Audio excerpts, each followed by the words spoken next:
the big hair issues. Yeah, big hair issues. Okay. Yes. My name is Susan Tumhaire, like you introduced me earlier, and I work with WWF.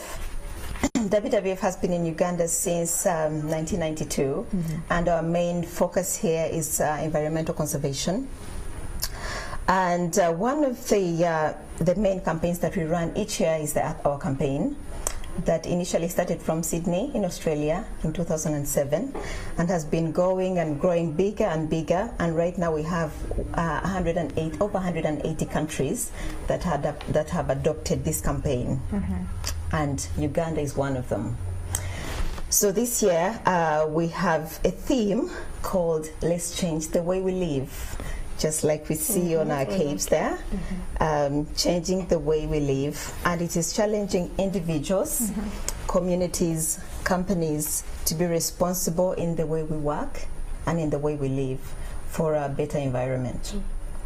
Interesting. And you know, someone would ask, okay, fine, this is going to actually happen tomorrow, being a Saturday, the last Saturday of the month of March, from 8:30 to 9:30. Someone would ask, will this make a huge impact really? Just tell us what we stand to save in that 60 minutes. Well, there's 60 minutes, just like you see on the Earth Hour logo, stands for the time that you switch off the lights. And the main purpose for switching off the lights globally, because this is a global movement, is to show our commitment, the global commitment towards protecting the environment. But the more significance of the Earth Hour campaign is to draw attention to the challenges that we have in our environment today, and to seek for individual commitment, community commitment to do something to make our lives better, to make our environment better. So the more significance is in the plus sign that you see there. So the campaign goes beyond just the 60 minutes and goes to our entire lives, our day-to-day living. So it encourages us and challenges us to do a lot more than just switching off the lights.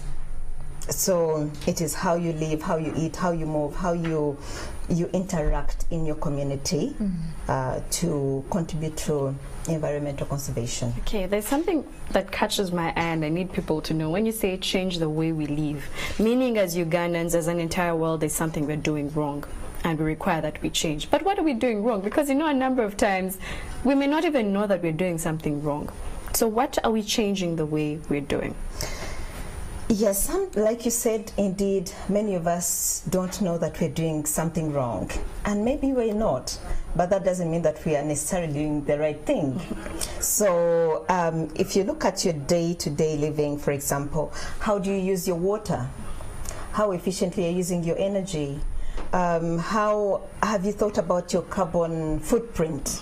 So these are the things that we need to stop and think about, so that if you're aware about this, how you're affecting the environment, how much you're contributing to carbon emissions as an individual, as a community, as a company, then what can you do about it? So it's just trying to challenge us to think, to stop and think about each and every activity that you do each day, the mundane things that we do every day, and to try and see that you're doing them in the most effective and efficient way to save energy and to contribute to conservation. Okay, right. So that's why we bring in the switching off of the lights, saving of the energy. Exactly. Some of you are leaving home and are you even sure you have switched off all the lights in the house before you left the house? Are you sure?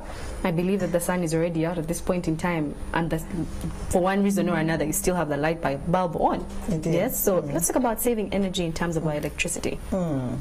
Yes, today we have a lot of very efficient technologies, energy saving technologies, very efficient in terms of lighting, in terms of, you know, the fridges that we use at home, the machines that we use in our companies. There is always something new that comes up that that will contribute to more efficient usage, but sometimes we are not very proactive to go out and seek them out.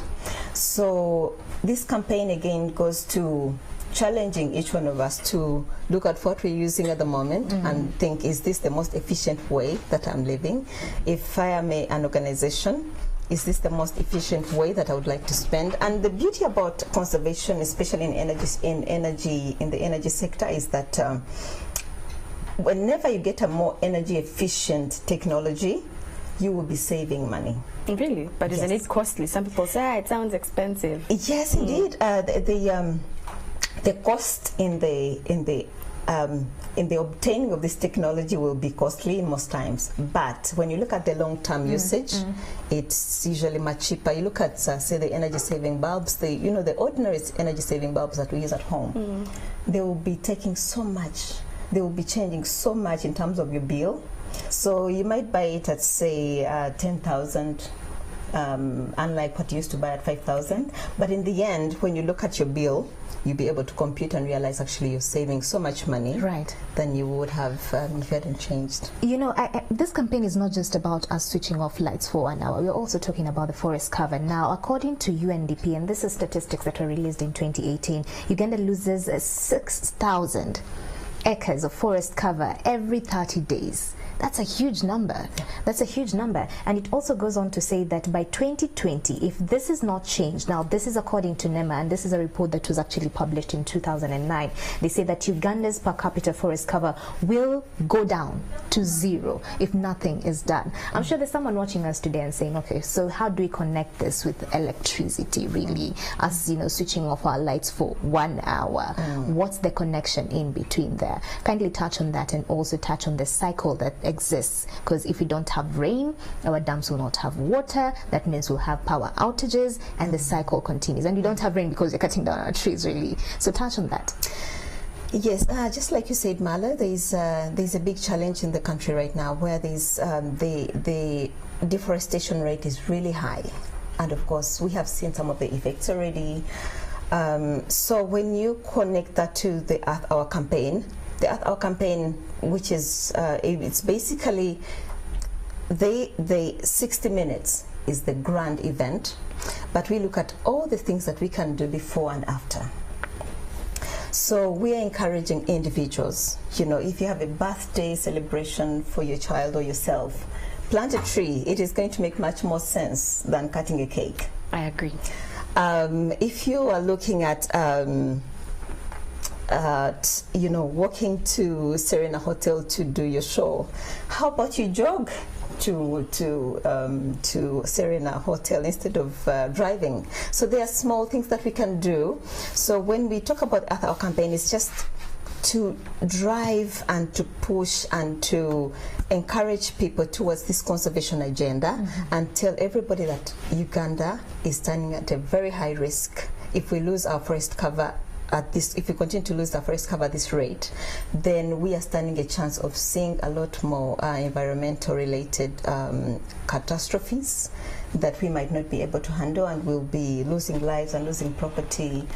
So the call to us is to do something, and there are the ordinary things that we can do every day, like I mentioned. You plant a tree, switch off your lights, switch off the electric appliances that you don't need. Live responsibly. Try to be as efficient and as effective in your home, in your community as possible. Mobilize your community to plant a woodlot. We have, for example, engaged a school in Kasese. It's called Kasese Secondary School. And of course, we know that Rwenzori is one of the areas that has been mostly affected by climate change. So we have mobilized the school in Kasese, and the kids were really optimistic and they were very positive. So the school has actually offered to give us 3 acres of land, and working with National Forestry Authority, they're giving them seedlings to plant on this 3-acre plot of land. And this was it was a sort of pilot to see how schools would adopt this, and they were very positive. So we're hoping that we can actually continue to upscale this kind of thing. Okay. So someone wants to, and we're having this conversation that every household in Uganda has a sigiri. And we believe that cooking our food with a sigiri, that's the only way of getting delicious food, really. So how do we fight that culture? Because you can imagine 95% of the households in Uganda use a sigiri. A sigiri uses charcoal. Which is gotten from? from trees.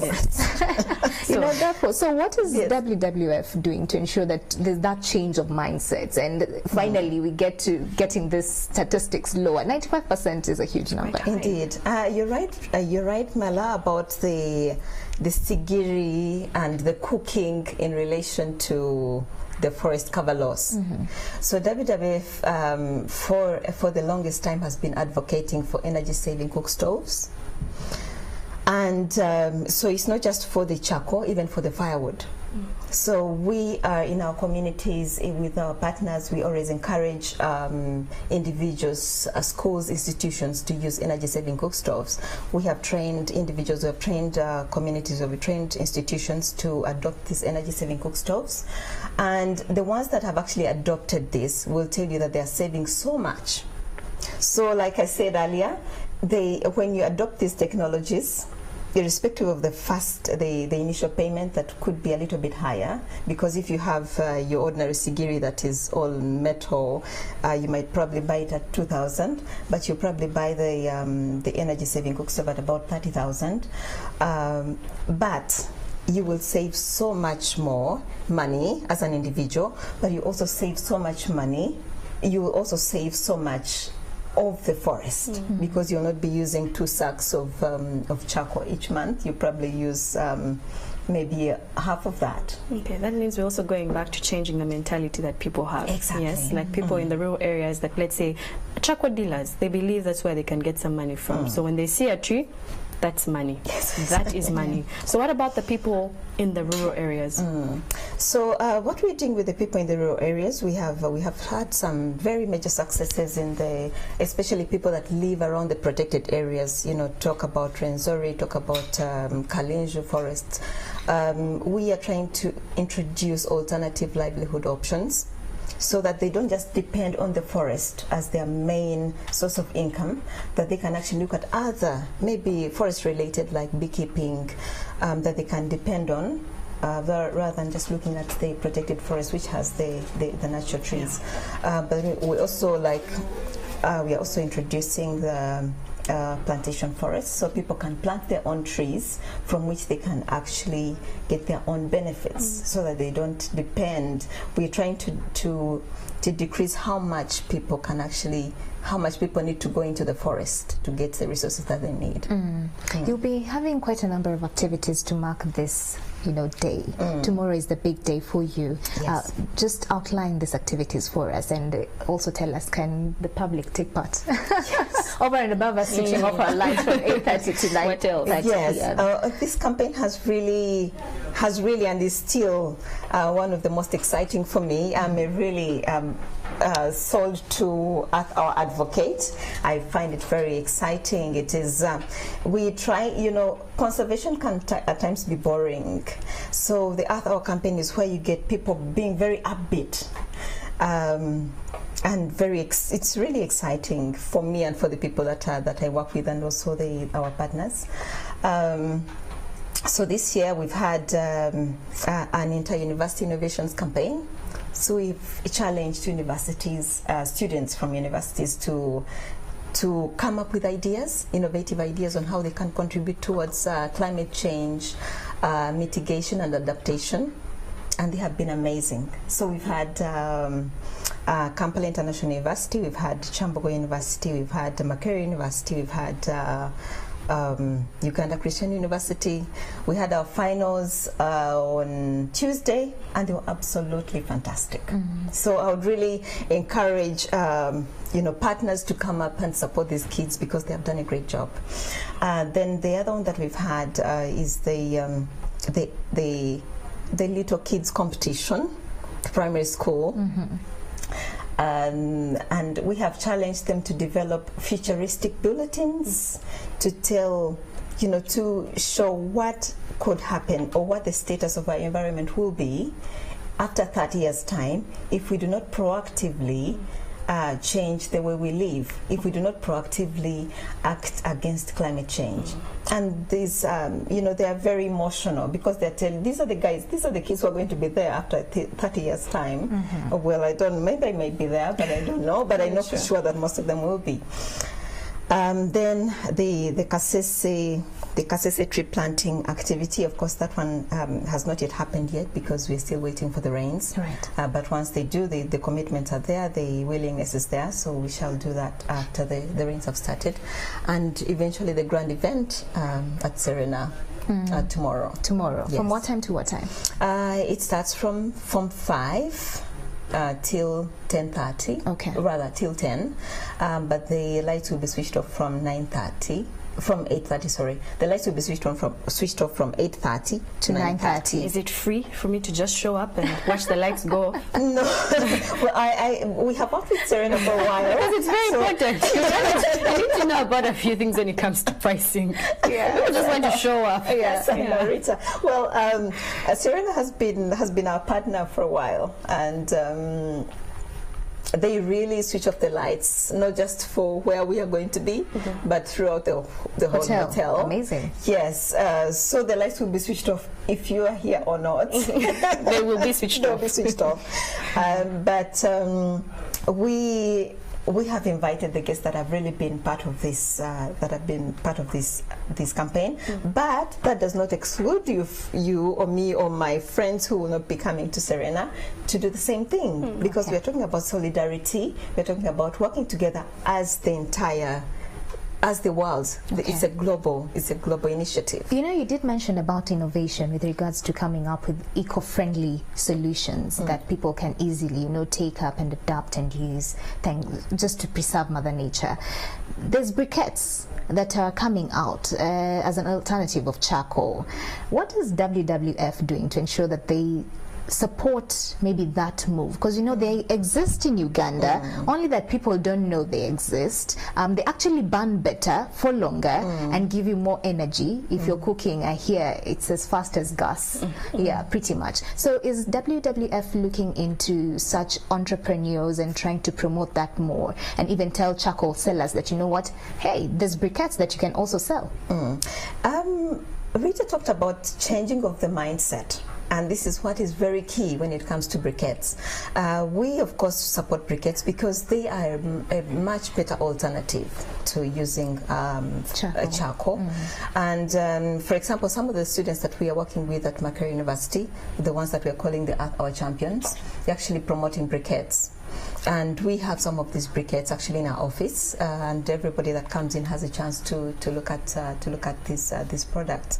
So it is very important that people begin to think beyond what they've always been used to, and this is the charcoal, to know that there is a better alternative that is better for their pockets as well as better for the environment. And their health as well. And their health, indeed. So it is taking a bit long, but I believe that we are moving. I've seen some of my colleagues that have been sworn to saying, you know, briquettes, no, and right now they're only using briquettes. So I think we are getting there, but it's going really slowly.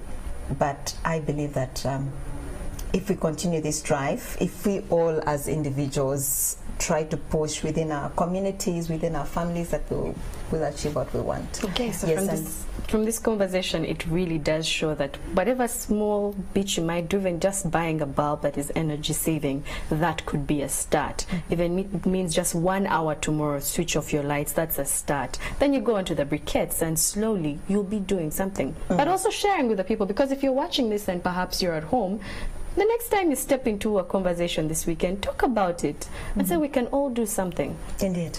Indeed. It is, this cannot be left to the government. This cannot be left to organizations like WWF. This cannot be left to the media, for example. This has to be taken up by individuals. It has to be taken up by everybody. It's, climate change is something that affects us all in the same way. So we need to be very proactive the way we act. All right. Yes. Thank you so much for coming in studio. Someone once told me that instead of taking a shower, how about you take a bath using a bucket? You save more water. So Time to get back to the as to bucket. how we can save, we can save our environment. Thank you so much for coming in studio, Susan. Do you have any last remarks as we come to a close? Yes, I would like to thank NTV for inviting us for this show. and for coming through every time, because this campaign has been going on and NTV has been with us all through. I would also like to thank our partners, particularly for this campaign, and this is Coca-Cola, Fair Ventures Worldwide, okay, and National Forestry Authority, as well as Barclays Bank. They have been with us throughout this campaign, and I would like to say thank you so much, and please stay with us as we fight together against climate change. All right. Thank you. Thank you too. So we have been joined by Susan Tumuhaire. Thank you so much for joining and making sure that at least one person now definitely knows what they can do tomorrow between 8:30 and 9:30 p.m. Be able to just be a part of it all. Switch off a light, 1 hour, go into darkness. Apparently online this is an opportunity for you to have a candlelit dinner. Yes, it is. It really is an opportunity for you to have that. And the next time you're celebrating a birthday, just so Malan knows, we're not cutting cake this year. We are going to be planting a tree. And she's in agreement with that. Yes, that has been our conversation this morning. For now, we are going to be linking to Stephen Mbide to give us a traffic update this morning. Good morning, Stephen. Good morning to you. What do the roads look like on your end, Stephen? All right, I'm here at Chisasi, the Bahai Road. If you know you're coming from this side of Chisasi or Chanja, as well as those driving from Gayaza Road, branching off around Rutete, connecting to this side of Chisasi, Chanja. Just to know that as you drive through Chanja, connecting to this Chisasi junction here next to Kulambiro Ring Road, as well as Bahai Road, it's already too tight for you before you access the northern bypass next to the Ndere Center. You'll be getting into this heavy traffic jam that will almost take you between 10 to 20 or 25 minutes driving from Chanja Junction towards the northern bypass. But if you know you're coming from Chanja, or rather Kulambiro Ring Road, connecting to Bukoto side, then just know that this Bahai Road is the best alternative for you right now. As you can see, there is less congestion proceeding towards the Bahai Temple as you connect towards the Chisasi corner or the Chisasi Church that will lead you towards the traffic lights of Bukoto. This will definitely be the best route for you, other than going through the Ntinda Trading Center, where you also be finding another delay as you drive towards the Ntinda Trading Center. You'll be losing some 10 or 12 minutes between the roundabout and Chisasi Trading Center. And you have to know that if you're coming from Ntinda Trading Center or the northern bypass coming to Chisasi, less congestion here for you. There's absolutely no delays here connecting to Chisasi, Chanja, and the rest of the areas this other side. And a few minutes back, I was driving from the Kalere roundabout coming towards this Chisasi side. There is less congestion for you, but those heading towards Kalere or Waise area coming from the roundabout at Chebando, you have to know that there is at least a heavy traffic jam driving towards the roundabout of Kalere. You will definitely be spending there close to 20 minutes between between this roundabout at Chisasi, driving towards the Kalere Trading Center. Now, if you know you're watching from wherever you are, maybe from your home or from wherever you are, maybe on your office, using your computer that is streaming live, or if you know you're using your mobile phone that is using the NTV Go application, we need to know your feedback. Just go to our Facebook page, that is Morning at NTV, like our page, and send us some feedback. Let us know where you are, how are you driving, or how are you connecting to the city. And you can even send us a picture on that Facebook page so that we can know what you are going through, how long are you taking on the way to or from your duty station. That is it for now. This is Stephen Mbide coming to you live from Chisasi alongside Joshua and Bazira on camera. But for now, let's go for a short commercial break as we wish you a safe journey and a nice weekend. Bye-bye.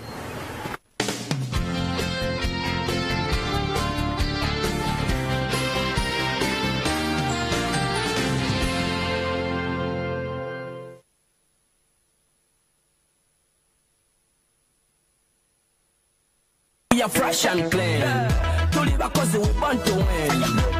And we are fresh and clean. Smart and wise, you know we born to win.